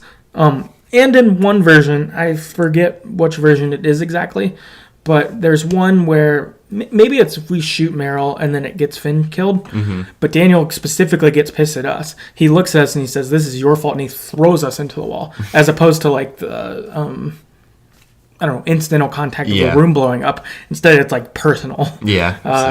Which that one was watching that kind of hurt. I watched it on YouTube and I was like, "Fuck, that's rough." Yeah. Ugh. I have to kill Daniel in that playthrough. Right. Sorry, Daniel. Yeah. Okay, so Glitter wrote in on Twitter, and they said, Daniel once again saw... so I asked what happened at the end of People's Games. And they wrote in, Daniel once again saw a man threatening both his brother and potential father figure with a gun, ordering him to the ground to the traumatized boy who couldn't remember the episode 1 shooting. I think had it all come back to him in an instant. Yeah, for sure. And even the fallout for this, I imagine it... Now that he definitely remembers this one, it probably feels very similar to before, that. Just the insane, sudden chaos of it. Melanie on Twitter said, I told Daniel to use his powers. I relented to the robbery, so luckily Cassidy stormed off, pissed so she wasn't hurt when it all went wrong. Yeah, so that was the only good thing that would come from trying to do the robbery is Cassidy wouldn't be there. Yeah, that would be a plus. Callum on Twitter wrote in and said, in my playthrough, Daniel and Finn got there before us. We obeyed when Meryl told us to get down. I didn't tell Daniel to use his powers, but he decided to use them anyway. Finn survived, but Daniel was shot and Cassidy was injured. So, yes, it's exactly my playthrough. Yeah, what you got. Nikki on Twitter, didn't get to take the gun, saved Finn from getting killed, but Daniel got hurt too, and poor Cassidy also got hurt. So probably the same playthrough as mine, Yeah, it sounds like it. or similar at least. Chris on Twitter said, well, no one died, fingers crossed, but Daniel freaked out and used his powers, leaving chaos in his wake. Yeah. Definitely. Yep. Chris on Twitter, I obeyed him when he ordered me on my knees and told Daniel to use his power. And last, Adam on Twitter said, we got there and were confronted. I told everyone to kneel and obey. It seemed like a bad option either way, but I told Daniel to use his power on Meryl. Yeah, I mean, I guess in that situation, yeah. Either one. I could see using it or not using it. Yeah, I think it's kind of a clusterfuck either way, and that I kind of wish I would have told him to use his powers, because usually I've been pretty good about telling, like, I tell Daniel not to use the powers kind of before this in, like, everyday situations, but on the important ones I have. Like, he saved Chris in my playthrough on the last one. Yeah. Like that kind of thing. So I wish I would have said to use them. I just didn't think that Finn would get killed. Like, Yeah. I really thought it would be, you need to learn. I was like, okay, no one's going to die. Like, it could be bad, but, like, we'll all be at the end of this. But I was wrong. Yeah. Very wrong. Yeah, and I suspect that my Daniel is going to be very bitter at me for this, because Maybe. because well, at least you didn't get him killed. Yeah, but I let him get killed, kind of. I think he'll blame me either way. Like, you knew something bad would happen and you didn't want me to do something or something like that. So, yeah, that's a little bit of a bummer. I think I'd rather have Daniel get shot a little bit and, like, recognize. Freak out. Yeah. Yeah. So, yep. So, ultimately, chaos ensues. And the next morning, we get a clip and everyone's knocked out on the ground. And it kind of goes around the room. Oh, I should have said this as a note. If you don't slash Big Joe's tires, he ends up showing up here too. And he's got his fucking AK. Oh, shit. And instead of Finn getting, like, gun butted, Big Joe shoots him in the knee to like, knock him on the ground. It's fucking nuts. That's worse. Yeah, definitely worse. And I think there I would have been like, I would have definitely used my powers, because I would have known. Okay, yeah, they're serious. They're like serious. Because the conversation Meryl has is the same, but he, like, doesn't fucking blink when Joe just shoots him in the knee to get him down. Like, he doesn't fucking care. That's crazy. Yeah, it's nuts. But of course, when Daniel's powers goes, he gets knocked out too. But so wreckage though the next day, and it goes, and you see Meryl on the ground knocked out. You see Cassidy knocked down on the ground, knocked out. You see Finn dead or knocked out, depending on knocked out on mine. Yeah. Yeah, on mine you see, like, he's, like, curled up, but then there's just fucking blood all over his chest. Yeah. Like, it's bad. And then it goes to your shoes. And then it starts panning up your body. You see some blood on your chest. And then it pans up further. You're knocked out, and there's a piece of glass in your fucking eye. Like, who knows how big? Yeah. Maybe life-threatening. At the very least, really shitty. Yeah, very shitty. Boom. Episode over. At this point, you get to see all the choices and stuff. Then after this, it cuts for next time. And it's like a 1-minute clip. And it's someone talking. He's like, you're on your own now. You know what we do with cop killers like you. Kind of a threatening thing. And then you see one person walking by themselves, who seems to be Sean. Yeah. Probably. That's what I took it as. We'll talk more on it. But yeah, you see that. Boom. Wastelands. That's the episode. So, I guess some general thoughts that we have on the episode. First thing is, for me, I really liked being at the camp as kind of a primary location.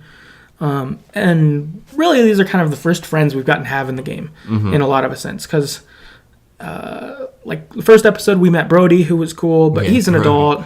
Yeah. Second one, we meet our grandparents, who were kind of weird at first. Yeah. But then they come around and they are cool. We meet Chris. But again, for us, we haven't had a peer. Instead, it's like we've basically been stuck in this dad role without friends at all before this. And we've kept moving. So it was really nice being just in one location, being with one set of characters for the episode. Like, I really, really liked that. And it was a nice stop being on the road or whatever. Like, I think the road trip thing is totally cool. I like it. But it was nice to get some extended time with people who, like, I don't know, felt like we could be us. Yeah, the camp was pretty cool too. Like, it felt it reminded me a little bit of going back to Life is Strange 1, where you could be at the school and like walk around and talk to people and like look at different things. Right. It felt like that, which I really enjoyed too. Yeah, I thought it felt like that too. Yeah. That was good. This episode felt slower to me, I think, because the decisions didn't seem that crazy, or like I couldn't really see any consequences of them until the last, like, obviously 30 minutes or something, or 20 minutes, whatever. Right. But I think up until then, because I think up to this point, there's been so much, like, I don't know, almost back-to-back stuff, or like around the run, shit's crazy. It was almost it felt slow to me for some reason. Not bad necessarily, but there's a lot more dialogue and character development that I think I was expecting. So maybe my expectations were different. Right. I don't know if you felt that way too, but... No, definitely all the craziness is at the end. This one, it definitely got a slow down feel of like, you're interacting with people and like, yeah, which was cool. I did really like getting to do that. I think that was kind of nice to slow it down instead of like running from crazy event to crazy event in some of the previous stuff while we've been more aggressively on the run. Yeah, and I mean, who knows after this, but yeah, might pick back up. Yeah, I suspect it'll be high-paced probably, at least for some of the next episode. Oh, yeah. Something I don't think I liked as much about this episode, maybe, I don't know, is that Daniel probably felt to me a little more antagonistic than I think he should have been. Yeah. Like, I get that he's 9, but just that before this, you've had a lot of decisions you could make where you could be like anti-Daniel, neutral, or like pro-Daniel. And I felt like I ended up a lot on like neutral or pro-Daniel before this. Yeah, like, same. Even that he listened to me a lot, like that kind of thing before this. And so for him to be so like anti-me seemed sort of out of place. Like, they gave you the context for it with the flashback, like he's prone to feeling left out with you specifically. And I guess for me, seeing it of how pissed he was at Cassidy, like he felt like we really ditched him for Cassidy, which after this I kind of would. Like, Daniel, you have an outburst like this, like, yeah, dude, peace out. Find your own way to Puerto Lobos. Me and Cassidy are gonna keep train hopping. Like, yeah, screw you, dude. Yeah. But I mean, you're really my brother, so I'd do the right thing. But like, I felt like they did make him a little more antagonistic than I think he should have been. Like, I think if I would have treated him shitty in the previous episodes, this would feel more earned. Yeah. Whereas instead, this feels like he's maybe more moody than he should be. Yeah, and it's tough to say, and this kind of brings up my other point that's really related. Is so at this point, how do you think decisions we've made or what we've taught Daniel have affected him? Because I'm confused on some of the stuff. So at the end of the game, or end of this episode, where Daniel uses his powers in my game when I told him not to, and he doesn't in your game. But in the past, I've told him not to use them, and he hasn't. But in your game, you let him do that one time with Chris, right? He like saved Chris. He saved Chris. I had him kill the mountain lion. Oh yeah, I didn't have him do that. So mine has been like, don't use your powers at all. Yeah. And then he did it here. So he rebelled against your... Yeah. You were too stern. I guess so. But that's the only thing I've seen directly so far. Right. I'll probably keep doing more. But yeah, I guess to your point about him being antagonistic, yeah, I'd agree. I guess I've been stern, but I've been pretty pro Daniel most of the time. I get him whatever he wants, talk about whatever he wants, be friendly. Yeah. I would wonder if the powers feel stern, like, Sean will never let me use them, like, for your Sean. Yeah. 'Cause it feels that way to him. So he was like, well, Sean never lets me step up when I should, so I'm going to do it. Like, that could make sense. Because did Chris get hit by the car then for you? Yeah. Right. So he probably, from that, I guess, feels like, I didn't use my powers and look what happened. Yeah, he did. Yeah, he said that a couple times in this episode, at least for me. Okay. In conversation, like, when Daniel was telling his worst memory, he mentioned Chris getting hit by the car and Daniel not knowing if he's okay or not. I don't know. For me, I think because he saved Chris, I think he just said, like, I hope can we send him a letter sometime? I want to let him know I'm okay and I'm, like, glad he was my friend or something. So it's, like, mostly just kind of nice but not, like, angry. Yeah, because he saved him. Yeah. In mine, so. Not in mine. He might be dead. Probably not, but. Yeah, I'm kind of surprised you didn't get an official update. Like, there wasn't, like, a Chris is paralyzed or something, because That would like that suck. seems like a Life is Strange thing to do. Yeah. If they wanted to make you feel bad, I wonder if at some point, we find if out. we get back in civilization, if we'll just find like a Newspaper and like go on Facebook or local child paralyzed by cop. Like, Yeah. Ugh. Right. Yeah, Yeah. I kind of thought we'd get something like that as like the ultimate, like, oh Jesus, kind of thing. But yeah, because with mine though, Oh, did you tell him it was right or wrong to use the powers to save Chris when he fell out of that tree? Do you remember that? I think I said it was right. Okay, I think I did too. Because I think for mine, I was basically like, don't use your powers fucking around, but when it's important, do it. So saving Chris, or I don't think killing the mountain lion was the right thing, but I was definitely pissed. Yeah, fuck myself. that line. Yep. Yeah, and wanted to get that was something when Daniel told his memories. He was like, my dog got killed, but at least we got to bury her, kind of thing. Which that's nice at least, but ugh. That part, I forgot about that. That part sucked. Yeah. God, thanks for reminding me, dude. Yeah, sorry. Evil. That was as bad as cutting pot in a different way. Yeah, more emotionally bad. Equally evil. Yeah. Rather cut pot than watch that again. Yeah, I don't probably ever want to see that again. But yeah, so I don't know. I'm kind of suspecting that like there must be a bigger culmination. Like this definitely seemed like a moment. So Daniel chose to disobey you. Yeah. He did choose to obey me, but then there was fallout from that. So maybe now, like afterwards, Daniel was like, well, normally you were trustworthy, but look, you got Finn killed. Like, so maybe he won't trust me now. Yeah. Versus for you, maybe he'll feel more like, oh, I know how to make good decisions because you made a bad one, but I made the right one. So I don't know. I'm not sure. Yeah, I'm sure we'll see. Yeah. I guess this one's short, but I'm really excited for episode 4 in August. Can't wait. I'm also glad that they just gave us those dates back when they did. Like, Yeah.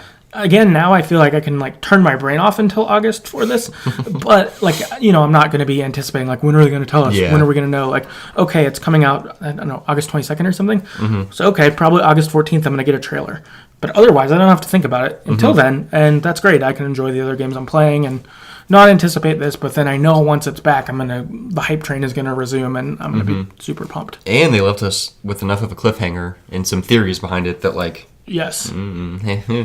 maybe things will go in a different direction than what we previously thought. Yes.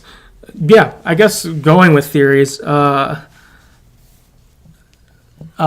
from Games and Groceries, he messaged me with a theory regarding the next episode that I hadn't considered, but then after he mentioned it, I browsed around online and saw other people were also agreeing with his theory, which I like. And on his podcast, on him and his wife's podcast, they talked about Life is Strange. I haven't listened to the episode yet, but because I wanted to record ours first. But I think for a while they talk about this theory, so definitely check their thoughts out and that stuff. But what the theory is that Sean is dead at the end of the episode, and that we play as Daniel in the next episodes, and that potentially there'd be a fast forward. Like, obviously the image we saw for next time is someone who is Sean's size. He's bigger, so if it is Daniel, then it's probably got to be a couple years in advance, which that'd be pretty interesting. So Daniel, 4 years into having powers or something like that, and experiences of, causing an accident that killed your brother, or stuff like that. That's a pretty interesting concept. Yeah. And they could really bring together all the things that we've done as Sean, teaching Daniel things, like to alter dialogue choices and what you can do and decisions you can make. So I could really see them. That'd be a crazy direction. Yeah. That'd be wild. I don't think they're going to do that, but part of me kind of hopes they do. Right. I would love to play as Daniel with powers. Yeah, I think I'm in the same boat. When Adam first brought it up, I was like, nah, that can't be accurate. Like, it can't be real. But the more I've thought about it, the more I'm like, that would be fucking sweet. Like, we've built this up. We're like, okay, we're playing the game. We're the older brother. We've got to guide our younger brother with powers. And then midway through, he's just fucking dead. Yeah. And it's like, psych, your main character is this now. Yeah, and you're like, all right, what did you teach him? Good luck. Right. How have you helped him or hurt him in his development before you die, and you didn't know, kind of thing like that. I don't know. That's pretty cool. It's a cool idea. Also, getting to be the character with the power again, that'd be fun. That would be cool to get to do, and would be a nice change if it happens. Another thing I think that could allow for this is, so at the end of the episode with the stats, it confirms if Finn is dead or alive, and Cassidy's injured or not. But it doesn't say anything about what's the deal with Sean. It doesn't say he's okay or not okay. It just doesn't acknowledge it. Yeah. Which I think allows for it a little bit more. Like it would say, like, I mean, I guess Sean always ends up with glass in his eye. So no matter what, Sean's injured. So maybe it's like a null point. Is that if, Sean's always hurt. Of course he's hurt, yeah. We saw it. Right, we saw that. But, like, because it's not addressed, I feel like it does leave a little bit of a possibility of, like, okay, what if you're dead? And so then, and so Daniel has regret regarding potentially Finn and your deaths. Or they're alive and he runs into them later down the line or something like that. That'd be crazy. Like, I don't know. There's some cool ideas that could happen with that, which I'd be pretty into. Again, I don't really think it will happen. Like, I'm kind of assuming that you'll be Sean and you will probably spend like half of the episode trying to find Daniel next time. But yeah, I don't know. Yeah. This alternate path of if Sean's dead, I'm definitely intrigued. Super interesting. Yeah, I wouldn't be pissed if that was the way they went. I think either way I'll be pretty into it. But yeah, that was a thought I didn't have. It's a very interesting idea. Yeah. Good call, Adam. Yeah, seriously. Yeah. I guess this kind of brings up a question too, like where do you think they'll end up? Because they don't seem to have gotten that far towards Mexico, and they don't have money. They have some money, obviously, because they've been working, but... That was something that I thought was sort of dumb about stealing, actually. I forgot to say this earlier, but so when we go to steal, if you check your inventory, you have like $1,400 or something like that. You have over $1,000, which I know that, like, in one sense, you can't actually get to Mexico with $1,000 or whatever. On the other hand, like, we've had like less than $50 the whole fucking game before this, like, and we're like, up. right, and we're like, oh, how can we like buy ramen, or like, god damn it, they made us buy that stupid bus ticket, like, yeah, and that cost half our money or something. It's like, you got $1,000, we can get pretty far, especially because it's not like I'm gonna buy a car or something. Like, we're just gonna keep walking or riding trains. Shit, or you could buy a car for $500. Yeah, or you could probably or you could buy a car and it gets you halfway there and then it dies and then you like. I'd leave with that money. You don't need to go to the safe. Like, sure, you'll have to make more money later, but like, it's not like you've got $100. Yeah. So I thought that was sort of dumb. That's a good point. But I mean, they could have had a lot more money if they stole. I mean, no, right. Granted, and if they got paid, I don't know what their weekly rate is, but probably not a bunch. I would imagine a couple $100. Yeah. Probably. Because I'm guessing we're not spending a ton of money. So if we're able to save $1,400 in a month or so or whatever, then maybe we get paid $300-$400 a month or a week. Like, yeah, that could fit potentially. Something. I guess. I don't know. Yeah. But yeah, I don't know. I feel like we will. It seems like we ultimately have to end up at Puerto Lobos, unless the last decision is to choose to go there or not. Like. Yeah, I kind of wonder if we'll end up with our mom. Yeah. Because it keeps getting mentioned. Right. Mostly by Daniel, but. That could be something. Is that maybe. As Sean, we're going to have to try to go where Daniel would go. So maybe we'll have to go see our mom. Yeah. And then knowing our luck, Daniel won't be there. And then we'll have to keep wandering. Yeah. But, like, that could fit. Because it does seem like before the game ends, we'll probably have to meet her or see her or talk to her in some manner. Yeah, because they've dropped too much about her. Yeah, especially in the last two. Like, yeah. It needs resolve. Or, not resolve, but we need more information. We probably have to meet her. And then... I have a hard time not imagining that we'll make it to Puerto Lobos in episode 5. It just seems like we have to end up there. Yeah. At some point. Or at least have the, like, final choice being, like, choose to go to Puerto Lobos or choose to, ride trains with Cassidy or something. Or whatever your option is. Like, yeah, 'cause I can't see it ending well with them staying in America because they're fugitives. Right. Like, they've killed a police officer. People think they've killed a police officer. I mean, I guess technically Daniel did kill a police officer. Right. An accident. But, yeah, so, like, they can't just live a normal life in America unless they get fake identities, and I don't know how that's going to work. Right. So, yeah, I feel like they'd have to end up Mexico or dead. Yeah. I don't know. No, and I could definitely see the dead ending. Like, I wouldn't be totally shocked if that's how things could go. Especially if Sean's dead now. And then as Daniel, Yeah. who knows? But Well, and I guess if you're Daniel, if you're wandering around America like a couple years later, maybe you are under the radar at that point. yeah, Like, because, you probably don't look like you did when you were 9 if you're like 14 now or something. Like, if you just got a 5-year time jump. yeah, you could just make up a fake name, get an ID. Yeah, like you could be more like Finn and Cassidy, like rail jumper people Yeah, or something. So, I don't know. Yeah. There's definitely some possibilities. yeah, For sure. I'm excited to see where they go with it. Yeah. I had one more comment, I guess, about the episode. I think this was the best of the 3 episodes, for sure. I think that just that single location, like we talked about, is really great. Good climax, cliffhanger, like all really good stuff. And I was thinking too that Life is Strange 2 is really just, I think, back on track. I was kind of thinking about, we're, I don't know, essentially at mid-season in a lot of ways, looking back. But so we had Captain Spirit come out in the summer, and that was pretty cool. I thought that was a pretty fun mini game almost of sorts. Like, that was really enjoyable.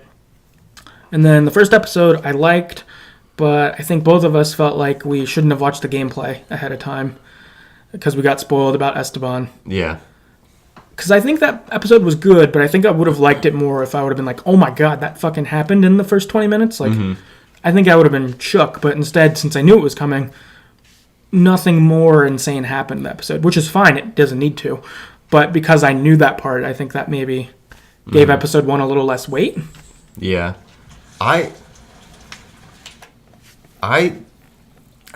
think I'd put the end of this episode as like the best part of any of the episodes we played so far, 1 through 3. But I think I'd like episode 1 as a whole more, because there was some crazy stuff. Like, you have like, was it Hank? Yeah. That redneck, like racist redneck. That part was crazy and also shitty and also fun to play. And then just the money system at the beginning was interesting and mess around with Daniel. So I think overall I liked episode 1 better than this one, but definitely the last 30 minutes of this episode were the best in my opinion so far. Yeah, that was really strong. And then with episode 2, like, there were things that were decent, but even as we speculated before on when we recorded then, is that, like, it seems like something must have kind of went fucked up when they made episode 2, because it took so long to come out, and like Chris was in it way less than we thought he would be for having Captain Spirit be a mini game before, like that sort of stuff. And so I feel like any, like, I don't know, issues or things that have kind of gone awry with Life is Strange 2, it seems like that episode is more the bigger hiccup. Yeah. And for our own personal part, is we watched the biggest moment in episode 1 beforehand. Yeah. Which, again, for me, retrospectively, I'm not watching gameplay for games anymore. Like, Yeah, it seems at least not that much. it's not a story game. Yeah, maybe the first 5 minutes, but like, I mean, that one was probably 15 or 20 minutes long. That was a fairly long gameplay. It was probably the whole part before you get the Life is Strange 2, like, intro scene. Yeah. Which is pretty far into most episodes. Yeah, it was a decent amount, which I wish I wouldn't have watched that. I think being surprised when we played it the first time would have helped. But I guess all that to say is that it seems like this has really gotten the episode back, or the season back to being strong, I would say. And I think even taking it as the whole, like, there were a lot of good stuff in episode 1. Captain Spirit was a pretty good game. Episode 2, like, it had moments, but other parts were a little choppy. But Yeah. I don't know. I think it's back. That's fair. I'm definitely excited to play the rest of it. Yeah. Especially with this cliffhanger. I want to see what happens. Oh, yeah. Definitely. Okay, we've got some kind of final thoughts from other people. So Chris on Twitter wrote in, said, really enjoyed it. We got some good character development, which is always nice. Could have done without the stupid bud trimming minigame. I'd rather wander aimlessly through the junkyard looking for beer bottles. That's exactly what it is. Nice. We agree with you there. Yes, 100%. Clara on Twitter says, really loved the side characters, and I think they did a good job exploring Daniel's trauma. I'm glad Sean is bi, but I'm also glad romance was optional. Really excited for whatever's next. The ending was wild. Yeah.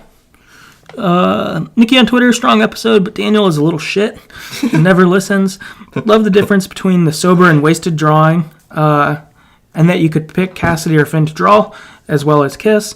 I was super impressed by the strength of Daniel's powers, like an X-Wing coming out of the swamp. Yeah, that's a good description. That's something that is funny, is if you do get drunk, when you do your drawings and stuff, they're like really shitty. Really? Yeah, because you're makes drunk. sense. Yeah, it's pretty funny.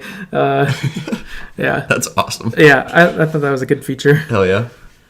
Games and Groceries on Twitter says, much better than the previous episodes. Still had some slow parts, but I'm feeling really good about episodes 4 and 5. Gonna close out with a bang. I'm sure it will. Yeah. Melanie on Twitter said, I think this has been my favorite episode so far. I was even saying on the stream how I wasn't hyped to play episode 3, as I thought I would normally be, but it renewed my interest and knocked it out of the park. Yeah. Adam on Twitter said, I thought it was a pretty great episode. It was definitely my favorite of the season so far. The new characters in the camp were all pretty interesting, and you could have a few nice moments with almost all of them. Dontnod also killed it with the soundtrack this episode. All the songs were perfectly placed, particularly Dance. I'm really curious how the rest of the season will play out. It seems everyone left in Meryl's cabin is pretty wounded, particularly Daniel, who got shot in my game, and maybe everyone's? ? And Sean, who got a shard of glass through his eye. The only thing I'm disappointed in is having to wait until August for the next episode. Yeah, man, that's like, what is that, 3 months away? Yeah. God, that's a long time. But not as long as between episode 1 and 2?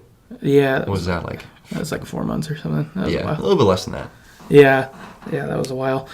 Also, I agree. Soundtrack's been great. Mm-hmm. This one especially, 4 good songs. I like all of them. I've been listening to my Spotify like nice. all week since playing this.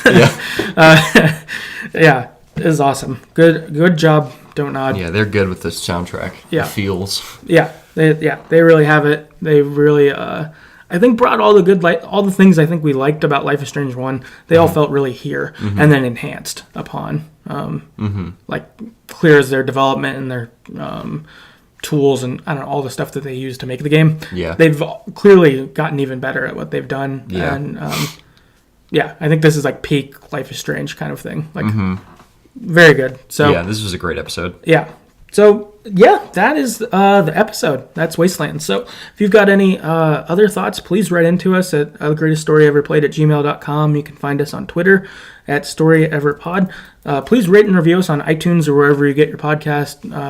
Let us know what you think. We will see you next time. Later.